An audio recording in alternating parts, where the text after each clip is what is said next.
Hello, my name is Reagan Duncan, and I'll be telling you a story about the Trans Albany Lunatic Asylum.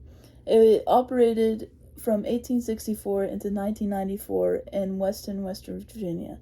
It was originally designed to be one of the first asylums that was self-sufficient, with things like a farm, a dairy, a waterworks, and cemetery all on the grounds. And with all of this on the grounds, it ended up being on 666 acres, which is fitting with the genre of my story. So, but I wanted to tell you more of like the history of this asylum before we get into my story. So it was later called the Western State Hospital, but the name changed back to Trans Albany after it was shut down and then reopened as a tourist attraction.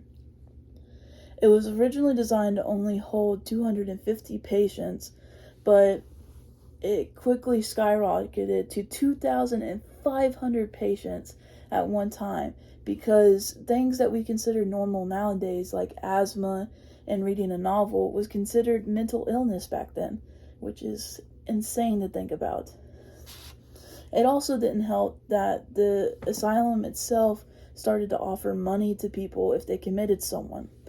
So it was safe to say there was a lot more patients than they were expecting. So it quickly got a shortage of food, and there was not enough staff members to take care of all these patients. So a lot of the times, all of these patients were roaming around themselves, unclothed, and not being fed.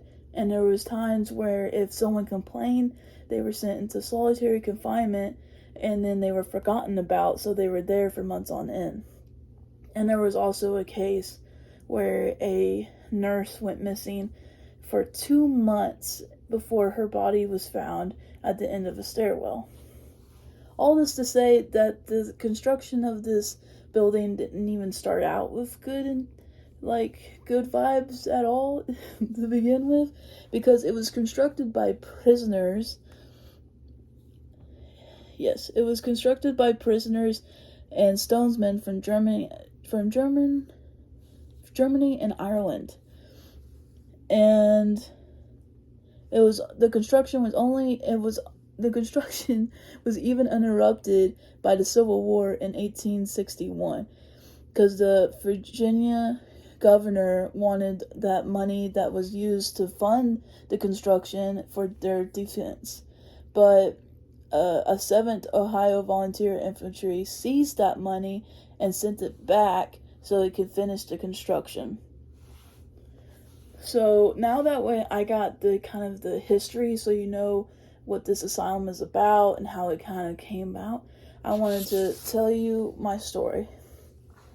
So my story is called The Distant Chuckles. Evil comes in many different shapes and forms, but in the Appalachian region, the place of true evil is the Trans Albany Lunatic Asylum. The asylum was built by prisoners from 1858 to 1881 on 666 acres of land.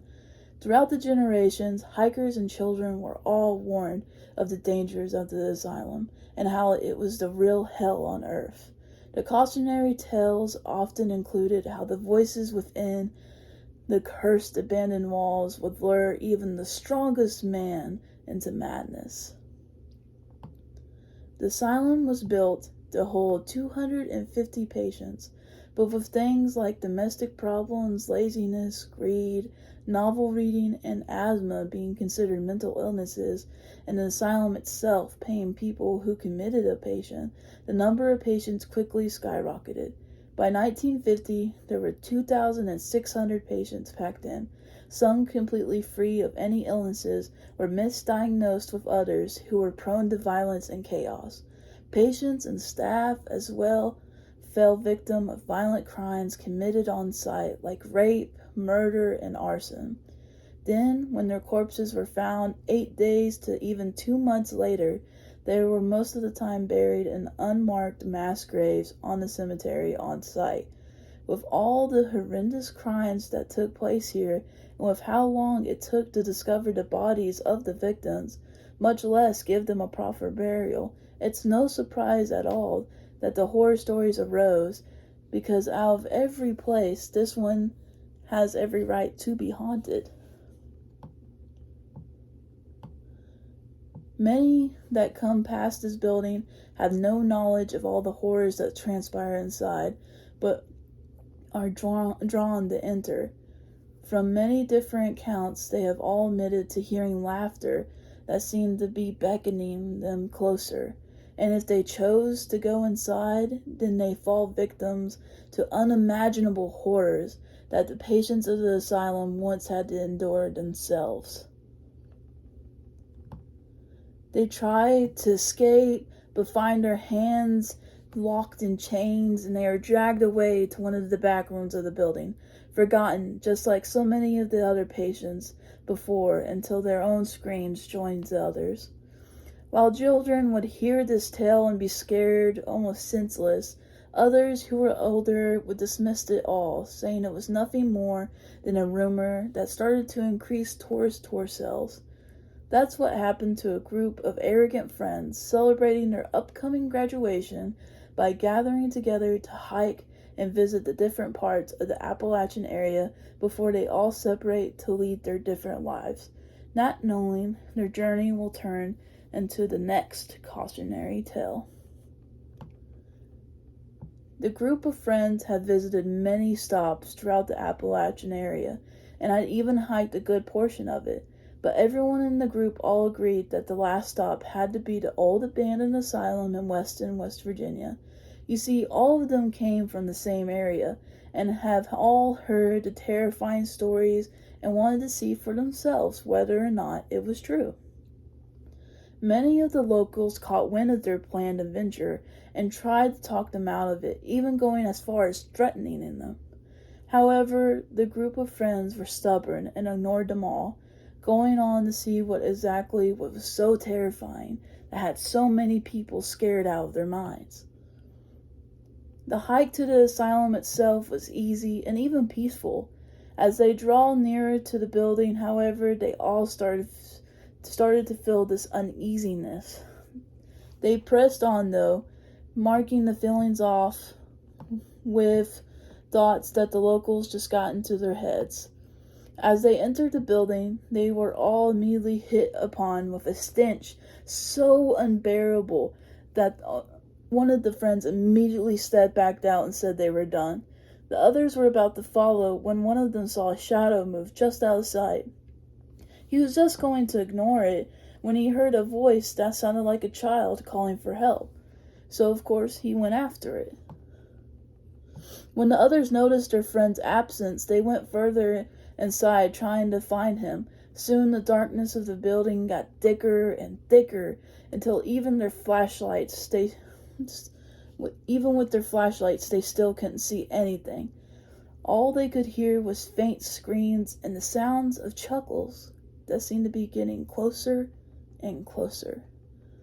The one friend that stepped out from the beginning worried with how long the others were taking to leave. So he went back to go get them until he heard the muffled sounds of chains dragging and sinister chuckling on the other side of the door. Scared and goosebumps going down his spines, he ran to the car to get help at town. But when he arrived later with the cops, it was too late. All of the others were found strapped in straitjackets, bleeding from the head. When the report came back from the coroner, everyone was confused because it looked like they all died from a brain hemorrhage caused by a small hole in the center of their skulls.